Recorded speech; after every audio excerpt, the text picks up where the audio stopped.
오늘 본문 말씀은 로마서 8장 15절에서 17절인데 우리 나에게 주시는 말씀이다 생각하고 그 자리에서 다 일어나서 말씀 받도록 하겠습니다. 저 말씀은 나에게 주시는 말씀이고 내 말씀입니다 하는 마음으로 우리 함께 15절부터 읽겠습니다. 시작. 너희는 다시 무서워하는 종의 영을 받지 아니하고 양자의 영을 받았으므로 우리가 아빠 아버지라고 부르짖느니라. 성령이 친히 우리의 영과 더불어 우리가 하나님의 자녀인 것을 증언하시나니 자녀이면 또한 상속자 곧 하나님의 상속자요 그리스도와 함께한 상속자니 우리가 그와 함께 영광을 받기 위하여 고난도 함께 받아야 할 것이니라. 아멘. 아멘. 앉으십시오. 하나님 살아계신 하나님의 말씀입니다. 아이들이 태어나서 돌 되기 전에 이제 처음으로 아빠 하는 말을 합니다. 물론 모르고만 아빠 이렇게 하는 건 아닌데 어떤 돌이 다 되어 오면은 이 아빠라는 말을 정확하게 하게 되죠. 그러면 이 들은 아빠는 굉장히 감격스럽습니다. 그런데 정말 정확하게 눈을 바라보면서 아이가 아빠 했을 때 굉장히 감격스럽습니다. 제가 이제 손자를 키우면서 이렇게 보니까 얘가 이제 아빠를 아빠라고 하기 시작했어요. 그래서 아빠 하니까 제 사위가 막 눈물이 걸성이면서 감격하더라고요. 여러분 그런 경험 혹시 기억나세요? 우리는 아이들을 뭐 키우느라고 부모들은 잘 경험을 기억이 잘 안 날 거예요. 언제 우리 애가 처음으로 아빠 했지? 근데 저는 너무 생생하게 기억이 나거든요. 큰 딸을 이제 첫째 딸을 이렇게 돌 되기 전에 우유를 좀 먹이라고 해서 퇴근해서 우유를 먹이고 눈을 바라보고 우유 다 먹고 나서 얘가 싹 웃으면서 저보고 아빠 그랬어요. 뭐라고? 아빠? 한 번 더 해봐 하니까 눈을 보면서 아빠 그랬어요. 굉장히 눈물 걸성거렸죠. 감격적이었죠. 둘째 아들 목욕시키고 나서 목욕탕 안에서 다 수건으로 이렇게 물 닦고 있는데 제 얼굴 보면서 아빠. 여러분 지금 제가 그걸 기억을 해요. 그러니까 굉장히 이 35년 전인데 기억을 해요. 그렇다면 우리가 하나님을 아버지라고 부르면 하나님이 얼마나 감격하실까? 왜 이 아들을 이렇게 어답팅하고 아들을 택하기 위해서 어떠한 희생이 있었는가를 하나님은 알기 때문에 굉장히 기뻐하실 것이다 라는 생각을 했습니다. 우리가 하나님을 아버지라고 부를 수 있는 것은 놀라운 특권입니다. 믿으십니까? 이 특권을 본문에서 두 가지로 설명을 하는데 첫 번째는 우리 안에 성령이 계시다는 것을 증거하는 것이다. 하나님을 아버지라고 하는 이 아버지를 부르는 사람은 우리 안에 성령이 있는 거야 라고 말씀하는 겁니다. 아무나 아버지를 부를 수 없고 또 안 믿는 자에게 하나님을 아버지라고 부르세요. 누가 부릅니까? 안 부릅니다. 예수 안 믿는데 하나님을 아버지라고 부를 사람이 하나도 없어요. 그러나 우리는 아버지 했을 때 우리 안에 성령이 계시다는 거예요. 로마서 8장 15절 함께 읽겠습니다. 같이 읽습니다. 시작. 너희는 다시 무서워하는 종의 영을 받지 아니하고 양자의 영을 받았으므로 우리가 아빠 아버지라고 부르짖느니라. 또 하나님을 아버지라고 부르는 것에 어떤 의미가 있느냐 하면 성령께서 우리가 하나님의 자녀임을 증언하신다는 거예요. 성령께서 직접 증언하신다는 거예요. 16절 한번 읽어보실까요? 함께 읽겠습니다. 같이 시작. 성령이 친히 우리의 영과 더불어 우리가 하나님의 자녀인 것을 증언하시나니 성령이 증언한다는 거예요. 그렇다면 하나님을 아버지라고 부르는 의미가 무엇일까를 좀 구체적으로 알 필요가 있습니다. 제가 세 가지 정리했는데 첫 번째는 하나님 아버지라고 하는 그 속에는 두려움이 사라진다는 거예요. 여러분 믿을 구석이 있는데 그 믿을 구석이 아버지라면 어린아이에게는 얼마나 버팀목이 되겠어요? 예, 아버지 하면 두려움이 사라진다는 의미예요. 로마서 8장 15절 A 앞부분에 보면은 너희는 다시 무서워하는 종의 영을 받지 아니하고 라고 말씀하고 있습니다. 두려움을 주는 것은 보이는 사람이나 어떤 돈 문제, 경제적인 어려운 상황이나 그런 것들이 아닙니다. 그 배경에 역사하는 사망의 권세가 있다는 거예요. 사망의 권세, 즉 사탄이죠. 그러니까 사탄이 자꾸 두려움을 주는 것은 죽음에 대한 두려움이에요. 여러분 돈이 없을 때 불안하고 두렵다. 그 죽음 때문에 그래요. 결국은 죽는 것을 각오하고 막 죽기를 각오하고 가면 무서움이 없습니다. 그러나 이것이 배짱이 좋고 그래 배째라 이런 세상적인 의미가 아닙니다. 하나님이 오늘 우리에게 함께 하심으로 죽음의 사탄의 영을 물리치고 오늘 우리에게 평안을 주셔서 그 죽음이 오늘 내가 죽어도 두려움이 없다는 것은 하나님이 함께 하시기 때문입니다. 하나님을 아버지라고 부르는 것은 성령의 파워예요. 그 파워에 사탄은 한 길로 왔다가 7길로 도망할 줄 믿습니다. 이것을 보고 요한복음 1장 12절은 영접하는 자, 곧 그 이름을 믿는 자에게 하나님의 자녀된 권세라고 말합니다. 여러분 하나님의 자녀된 권세 있으시죠? 예. 찬송 작시가 제인 크로스비라는 분이 계십니다. 이분은 6살 때 사고로 인해서 눈을 잃은 시각장애자가 되었습니다. 그녀는 자라나면서 그 아버지 어머니가 정언을 합니다. 자라나면서 우리 크로스비는 늘 하나님을 아버지라고 했다. 그래서 육신적인 아버지가 착각할 정도로 아버지 하면서 부르며 살았다는 거예요. 여러분 자녀는 어때요? 눈 다 뜨고 있어요. 하나님을 아버지라고 자주 부르세요? 여러분 자녀는 어때요? 우리가 안 부르니까 안 부르는 것, 못 부르는 것 아니에요? 하나님을 아버지라고 부르는 것.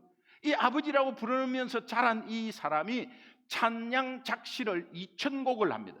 2000곡 중에서 21곡이 우리 찬송가에 실려 있습니다.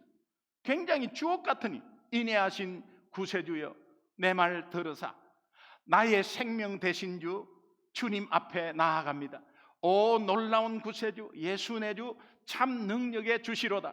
나의 영원하신 기업 나의 영원하신 기업 생명보다 귀한 주의 음성을 내가 들으니 사랑하는 말일세.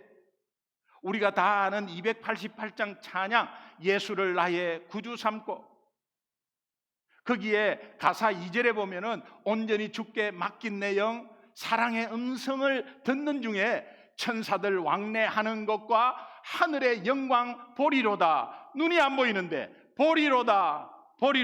하나님을 아버지 하는 순간 영안이 열리는 의미를 저 가사에서 볼 수 있어요.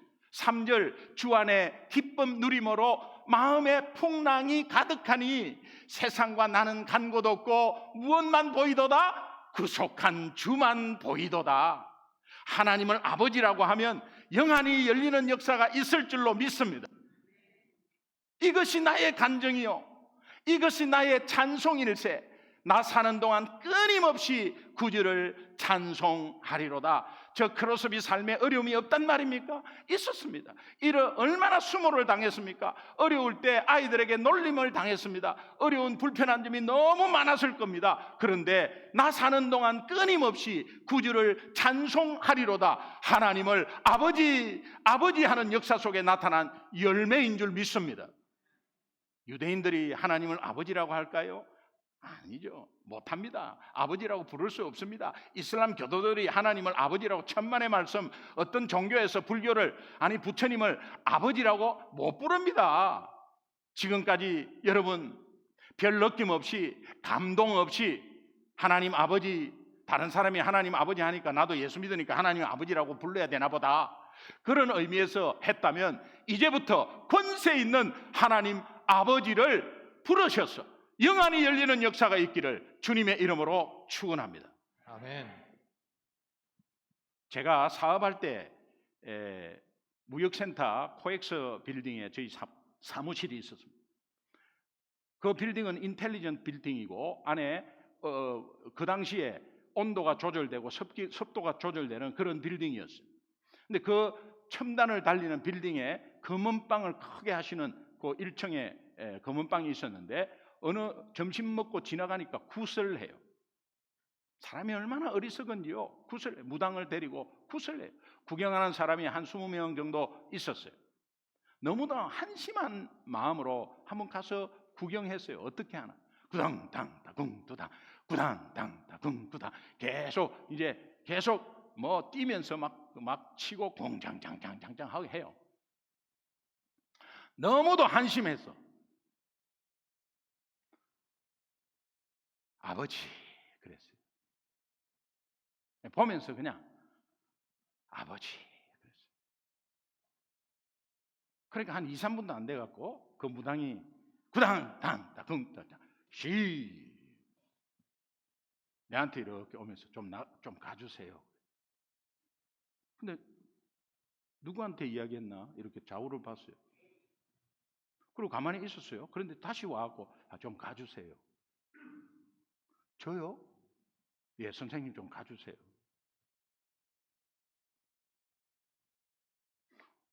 아니 다 구경하는데 왜 내보고 가라 그래? 그런데 그때 약간 닭살이 싹 돋으면서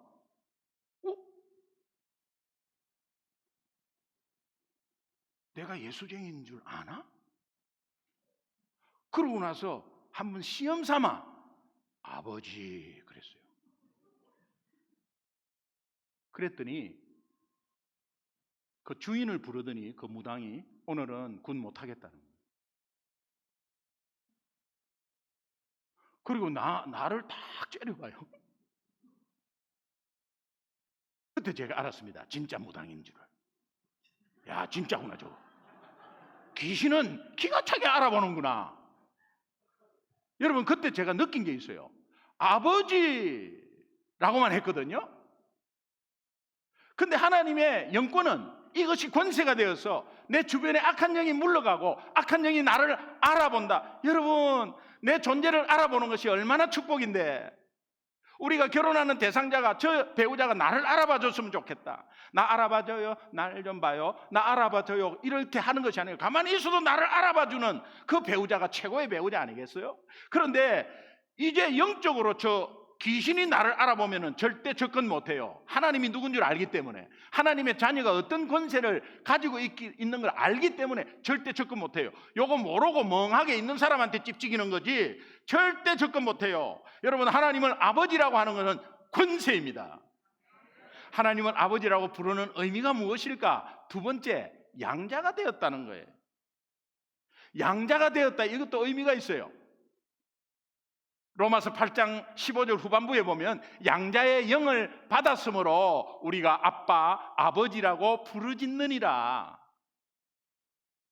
간절한 마음으로 아버지 한다는 의미예요.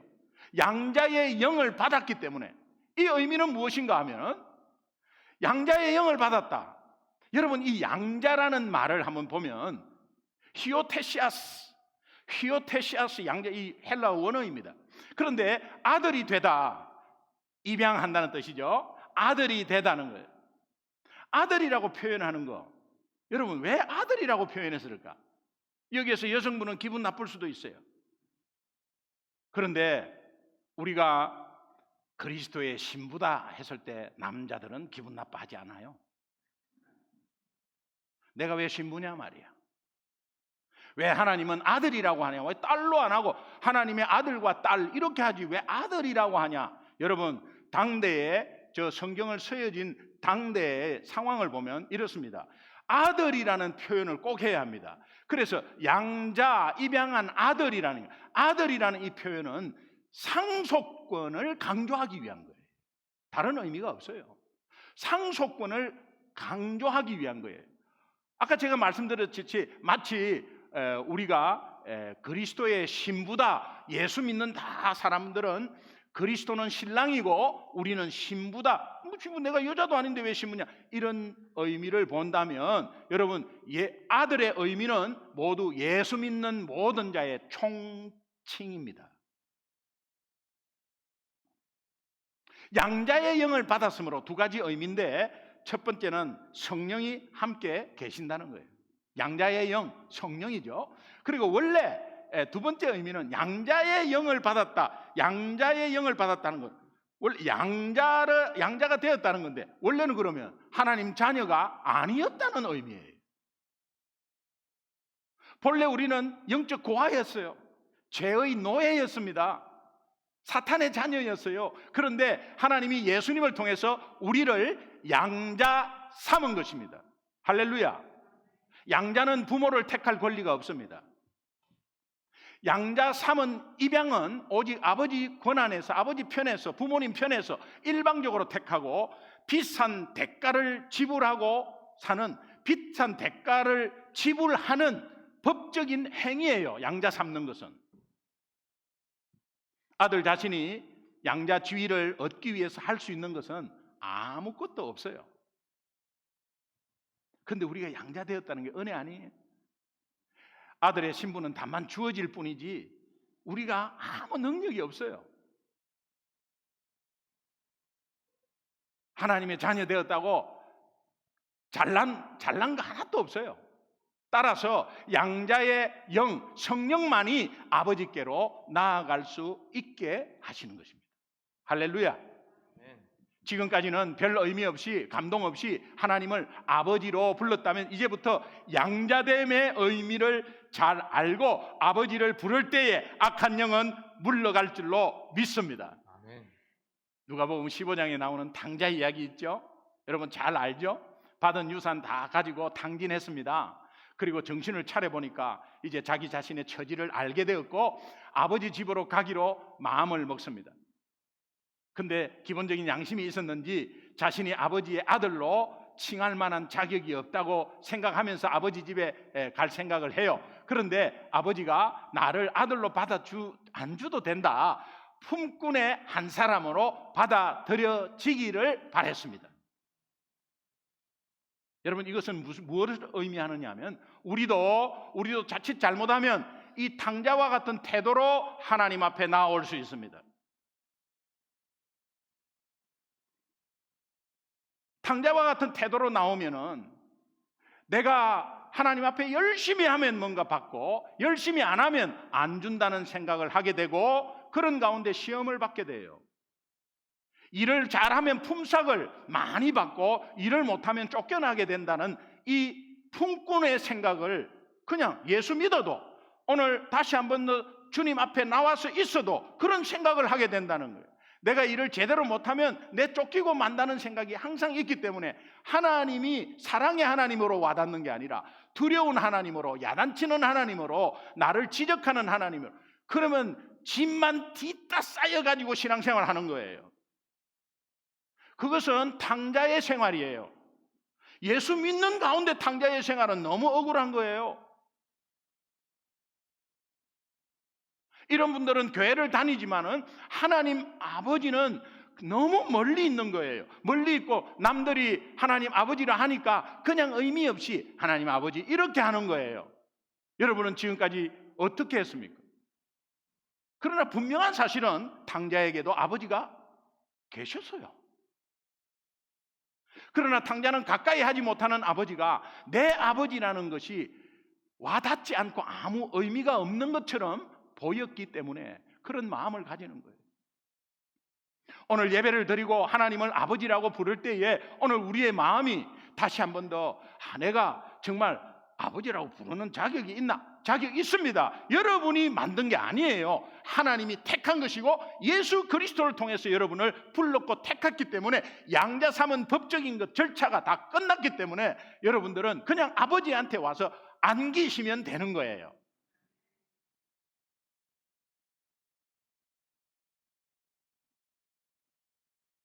저희 아버지는 무서웠어요. 제가 아버지 학교할 때 아버지에 대해서 한번 그림을 그리라고 뭐 초등학생들 꼭 하듯이 그렇게 시키더라고요. 아버지에 대해서 딱 바로 처음 생각나는 게 뭐냐? 그림을 그렸어요. 잘 못 그리지만.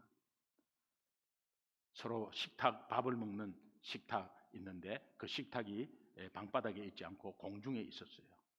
난 그걸 그렸어요. 화가 나시면은 밥상을 집어 던져버렸어요. 어릴 때 그거 보면서 너무 미웠어요. 어머니는 울면서 흩어진 걸 주워 담는 모습. 아버지 너무 싫었어요. 그리고 아버지 너무 무서웠어요. 초등학교도 들어가지 않는 아이에게 빗자루, 우리는 뭐 경상도 말로 빗자루 몽디라고 그랬는데 그 빗자루 방빗자루가 있었거든요. 옛날에 방 안에서 쓰는 빗자루가 있는데 그게 굵어요.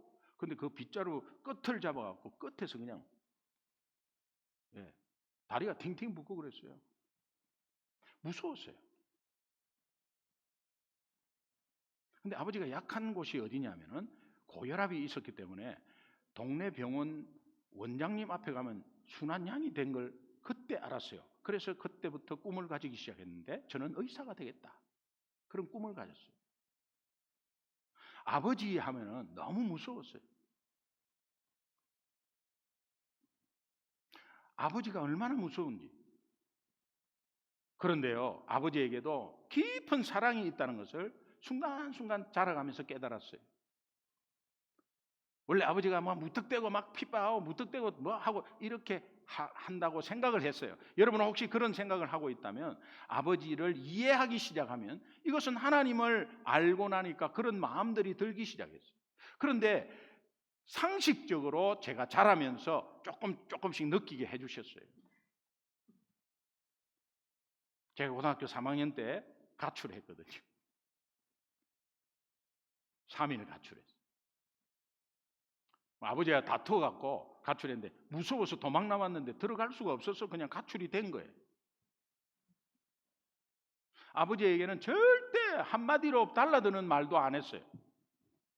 그런데 아버지가 뭐 하여튼 학교 들어가는 문제 때문에 뭔가 뭐 하여튼 아버지하고 의견은 충돌이 있어서 그때 제가 흔히 많이 하는 소리, 아버지가 내 인생을 대신 삽니까?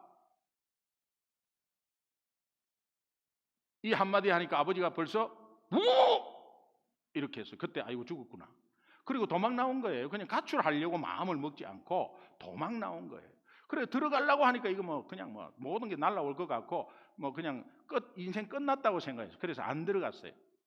그래서 어머니가 수소문해 갖고 찾으러 왔어요. 그래서 이제 제가 어머니한테 들켰어요. 어머니가 친구 집에 있는데 찾아와 갖고 기동아 가자. 그래가지고 어머니는 제게 너무 잘해 주셨거든요. 잘해 주신 어머니가 가자는데 그거 뭐 내가 버팅길 필요 있겠나? 죽어도 가야지. 그리고 어머니가 그렇게 아버지가 그렇게 하는 가운데서도 저한테 하는 소리, 그거 맞는 소리거든요. 네가 아무리 그래도 아버지는 아버지 아이가. 오늘 우리가 조금 섭섭한 일이 있어도 내가 예수를 믿었는데 왜 이런 문제를 주십니까? 하나님 아버지는 아버지 아닙니까? 이래나 저래나 아버지는 아버지 아닙니까?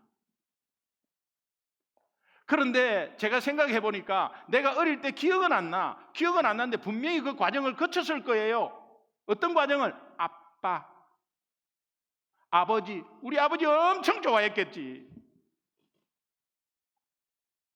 그런 아버지가 커나가면서 어떤 일이 꼬이고 이 보정을 잘못 써가지고 그때부터 삶이 틀어지기 시작하는데 그걸 어떻게 가족들에게 막 드러내는 거예요. 나중에 알고 보니까요. 제가 사관학교 들어가서 이제 제가 48대 1이었 그 일의 경쟁률이었는데 그때는 뭐 가난해서 막 그냥 공짜 공부하려고 막 좋은 애들 많이 갔어요. 그래갖고 가입교 한다고 진해 해군사관학교 정문까지 새벽에 일어나서 아버지가 따라왔어. 난 아버지가 따라올 줄은 꿈에도 몰랐어요. 아버지가 따라왔는데 거기에 나를 보내면서 여러분 그 당시에 저를 이리 와봐라 그러면서 다 껴안는 아버지가 어디 있어요? 그 당시에 없었어요. 제가 처음으로 아버지가 껴안는 거를 처음으로 받았어요. 뭐 어떤 일이 있어도 껴안지 않았어요. 아무 좋은 일이 있어도 사관학교 합격 통지서 받고도 네 어떻게 가게 됐는데 이렇게 어떻게 들어갔기는 실력으로 들어갔지. 네가 사관학교 들어갔나 이렇게. 그런데요 나중에 쿡 껴안더니 힘든데 잘 참아라 그러면서 이렇게 눈물을 쭉 흘리시면서 이렇게 손. 가입교 훈련을 마치고 정식 사관생도 입교식을 하는데 아버지 어머니 오셨어요. 저희들은 저는 완전히 변해버리죠. 이제 완전 변해 있죠. 그래서 아버지 어머니가 우리 어머니는 아이고 기동아 우리 아버지 저 보고 눈물을 흘리면서 이렇게 다가오고 있는데 어머니 아버지 그대로 계십시오 하면서 이제 신고식을 하는 거예요. 신고식을 하는데 눈물을 흘리면서 머금고 하는 거죠. 신고합니다. 사관생도 김기동은 하면서 아버지 엄마 앞에. 그러니까 자꾸 다가올라 하는데 자꾸 오지 마십시오. 그런데 그 아버지의 그 모습이 아직도 손에 눈물을 줄줄 흘리시는 거예요. 아버지가 사랑이 없다, 무서웠다? 아니었어요. 내가 아버지 돼 보니까 더 알겠고 예수 믿어 보니까 더 알겠어요. 여러분 탕자가 돌이켜서 아버지에게 돌아와 가지고 그 아버지가 어떤 아버지라는 그 내면을 잘 알게 되면 아버지라고 부르는 순간 탕자의 삶은 새롭게 달라질 줄로 믿습니다. 우리가 하나님 아버지라고 하는 말을 교리적인 거나 형식적으로 부르고 있다면 여러분 탕자처럼 살 수밖에 없는 거예요. 하나님이 우리를 택해서 양자 삼은 것은 은혜 중에 은혜입니다. 하나님을 아버지라고 부르는 의미가 또 무엇일까? 세 번째, 상속자가 되었다는 거예요. 여기에도 두 가지 의미가 있어요. 상속자가 되었다는 거기에 두 가지 의미가 있어요. 그것은 첫 번째는 영광과 권세를 상속받는다. 우리가 뭔데 하나님의 영광을 상속받습니까? 우리가 뭔데 하나님의 권세를 상속받습니까? 오직 예수님 때문에, 예수님이 모든 것을 감당했기 때문에 하나님이 우리를 택하시고 양자 삼은 것입니다. 여러분 앞집에 아이가 아저씨 돈 100불 좀 주세요. 줄 이유가 없지. 네가 뭔데 내한테 100불 달라 그러나. 이 웃기는 자식이네. 그런데 아들이 아빠 나 100불 필요해요. 100불 주세요. 100불 어디 필요하는가 알고 주죠. 아들과 아닌 차이죠. 로마서 8장 17절 상반부에 보면은 자녀이면 또한 상속자, 곧 하나님의 상속자요 그리스도와 함께한 상속자니. 하나님의 아들은 예수밖에 없습니다. 그런데 그 상속을 받으니 우리를 하나님의 아들이라고 칭하는 것입니다. 로마 시대에 양자로 삼는 일은 굉장히 흔한 일이었어요. 그 이유는 상속자로 삼기 때문입니다. 유일하게 상속자로. 여러분 로마를 첫 번째 제패한 시저가 아들이 없었어요. 그 시저가 아들이 없기 때문에 양아들을 삼은 것이 옥타비아누스입니다. 이 옥타비아누스가 안토니우스와 사이가 안 좋죠. 그러니까 시저의 같은 나이대의 안토니우스, 그러니까 아버지 나이죠. 그런데 시저가 경호실장 브루투스에게 살인을 당합니다. 절대로 건져갈 수 없습니다. 그런데 바로 옆에 있는 사람이 칼로 찔러요. 그래가지고 그 패권을 옆에 있는 같은 나이의 부하인 안토니우스, 시저하고 나이가 비슷합니다. 거기에 패권을 다투려고 하는데 20대 아주 젊은 옥타비아누스 시저의 양아들이 그것을 막습니다. 그리고 결국은 이 안토니우스는 클레오파트라와 사랑이 빠져갖고 완전히 눈이 멀어버리죠. 그러면서 이 옥타비아누스와 이 악티움이라는 해전을, 엄청난 큰 해전을 벌이죠. 그 악티움 해전에서 안토니우스 클레오파트라의 연합군이 이 옥타비아누스에 완전히 져버리죠. 그래서 그는 시저의 양아들로서 로마 최초로 황제 칭호를 받는데 그 황제가 아우구스투스, 성경에 나오는 아구스도. 엄청난 영광과 권세를 상속받았습니다. 옥타비아누스가 젊은 친구가 갑자기 그렇게 될 수도 없고 안토니우스와 견비할 수도 없어요. 천지 만물을 창조하신 하나님 아버지의 상속자는 무엇과도 비교할 수 없는 엄청난 영광과 권세를 누리는 상속자인 줄로 믿습니다. 여러분 왜 힘없이 살아요? 상속을 받았다는 두 번째 의미는 고난도 같이 받는다고 되어 있어요. 여러분 왜 나에게 어려운 일이 있습니까? 이렇게 하면 안 되는 거예요. 이제는 이 고난도 하나님이 주시는 거로 마땅히 받아야 된다는 귀한 마음이 있어야 돼요. 로마서 8장 17절 후반부에 보면은 우리가 그와 함께 영광을 받기 위하여 고난도 함께 받아야 할 것이니라.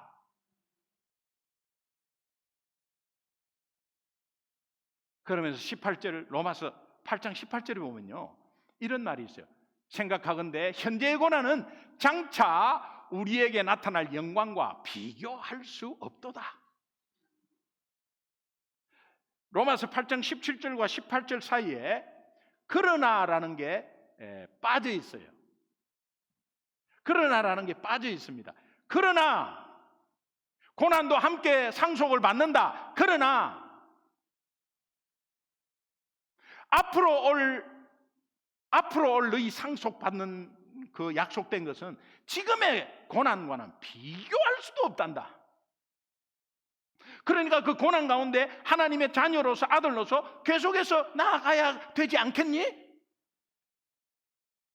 이 말씀을 바울은 고린도 후서 4장 17절에 이렇게 말합니다. 우리가 잠시 받는 환난에 정한 것이 지극히 크고 영원한 영광의 중한 것을 우리에게 이루게 함이니. 아멘. 지금 잠시 받는 환난에 경한 것이라고 표현하고 지극히 크고 영원한 영광에 중한 것이라고 표현합니다. 여러분 오늘 우리가 이런 중한 것을 다 받을 자격이 있습니다. 왜? 하나님의 아들이니까. 믿으시면 크게 아멘. 아멘. 상속자는 아버지의 고난을 피하지 않고 내 것으로 받아들이는 능력을 얻게 되는 거예요. 상속을 받았다, 고난을 받았다 이 말은 또 고난 받았구나 이런 게 아니고 고난을 능력으로 바꾸는 능력으로 받았다는 거예요. 그래서 이거 내 거다 피하지 마십시오. 정면 대결하십시오. 여러분의 힘으로 아닙니다. 예수 이름으로. 할렐루야. 그러면 그 고난 속에서 분명히 하나님의 역사를 더욱더 밝히 드러날 수 있고 그 고난은 여러분의 삶의 신앙의 최고의 간정 머투리얼, 간정 재료가 되는 거예요. 고난이 있을 때마다 여러분 이렇게 한번 선언해 보십시오. 한번 따라합시다. 나는 하나님의 상속자다. 나는 하나님의 상속자다. 나는 하나님이 약속하신 승리의 면류관이다. 나는 하나님이 약속하신 승리의 면류관이다. 여러분 이렇게 할 때 하나님께서 이기게 하세요. 우리가 잘 아는 고린도전서 10장 13절에 보면은 사람이 감당할 시험밖에는 너희가 당할 것이 없나니 오직 하나님은 미쁘사 너희가 감당하지 못할 시험당함을 허락지 아니하시고 시험당할 즈음에 또 피할 길을 내사 너희로 능히 감당케 이기게 하시느니라. 할렐루야.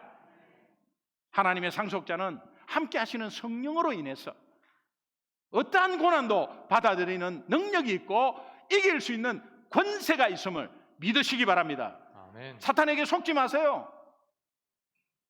내가 하나님을 아버지라고 부르는 것은 두려움이 떠나갑니다.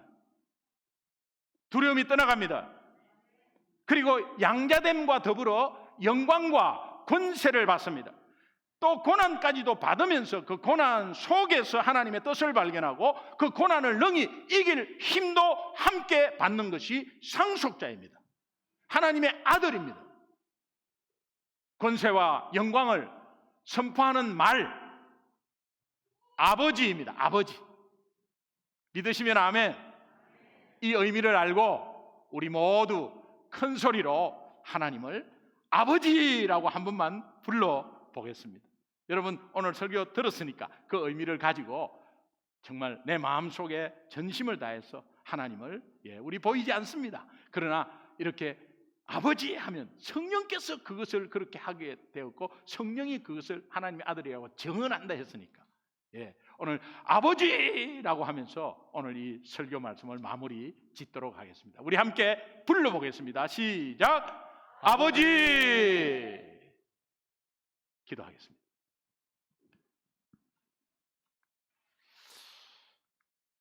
이제 하나님 아버지의 의미를 잘 알았죠? 네. 그러면 하나님, 이제 뭣도 모르고 내가 하나님 아버지 했습니다. 근데 오늘 이 말씀을 통해서 제게 주시는 귀한 말씀, 하나님 이것을 다 의미를 알고 이제는 아버지 하면 악한 영이 물러가고, 아버지 하면 권세가 있고, 아버지 하면 그 상속자가 되는 은혜를 허락하여 주옵소서. 이미 하나님이 약속했습니다. 여러분 삶에 어떤 어려움이 있고 어떤 상황에 두려움이 있어도 여러분 하나님을 아버지라고 부르는 역사가 있기를 바라고, 함께 하시는 성령께서 분명히 도와주십니다. 한 주간의 승리로 이끄실 것입니다. 우리 주여 한번 하며 말씀 듣고, 또 내가 부족한 거 있으면 회개하시고, 또 다시 한번 더 결단을 하시면 하나님께 결단을 올리는 기도를 하도록 하겠습니다. 우리 주여 한번 부르겠습니다. 주여.